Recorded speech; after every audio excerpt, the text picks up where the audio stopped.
ಮೇ 31ಕ್ಕೆ ಪ್ರಜ್ವಲ್ ವಾಪಸ್ ಬರ್ತೀನಿ ಅಂತ ಹೇಳಿರೋ ವಿಡಿಯೋ ವೈರಲ್ ಹಿನ್ನೆಲೆ ಪ್ರಜ್ವಲ್ ವಿದೇಶದಿಂದ ಬರಲು ಕೇವಲ 1 ದಿನ ಬಾಕಿ. ಸ್ವದೇಶಕ್ಕೆ ಬರಲು ವಿದೇಶದಿಂದ ಟಿಕೆಟ್ ಬುಕ್ ಮಾಡಿದ್ದಾರೆ ಪ್ರಜ್ವಲ್. ಟಿಕೆಟ್ ಬುಕ್ ಮಾಡಿರೋ ಹಿನ್ನೆಲೆ ಅಲರ್ಟ್ ಆಗಿದ್ದಾರೆ ಎಸ್ಐಟಿ ತಂಡ.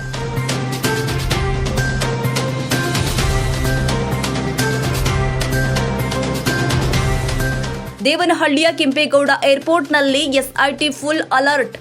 ಕಳೆದ 2 ದಿನಗಳಿಂದ ಏರ್ಪೋರ್ಟ್ನಲ್ಲೇ ಬೀಡು ಬಿಟ್ಟಿದ್ದಾರೆ ಎಸ್ಐಟಿ ಟೀಮ್. ಆರೋಪಿ ಪ್ರಜ್ವಲ್ ರೇವಣ್ಣ ವಿರುದ್ಧ ಎಸ್ಐಟಿ ತನಿಖೆ ಸಕಲ ಸಿದ್ಧತೆ. ಇಂದು ರಾತ್ರಿ ಅಥವಾ ನಾಳೆ ಮುಂಜಾನೆ ಪ್ರಜ್ವಲ್ ರೇವಣ್ಣ ದೇವನಹಳ್ಳಿ ಏರ್ಪೋರ್ಟ್ ಬರೋದು ಪಕ್ಕ. ಪ್ರಜ್ವಲ್ ರೇವಣ್ಣ ದೇವನಹಳ್ಳಿ ಏರ್ಪೋರ್ಟ್ಗೆ ಬರ್ತಾ ಇದ್ದಂತೆಯೇ ವಶಕ್ಕೆ ಪಡೆಯಲಿದ್ದಾರೆ ಎಸ್ಐಟಿ.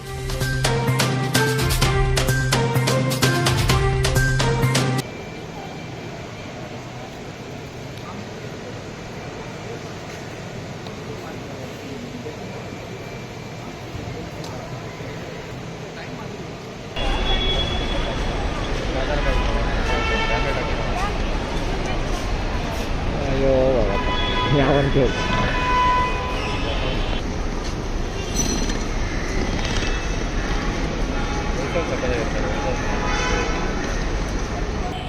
ಯಾರು ಹೊಟ್ಟಿದ್ದಾರೆ.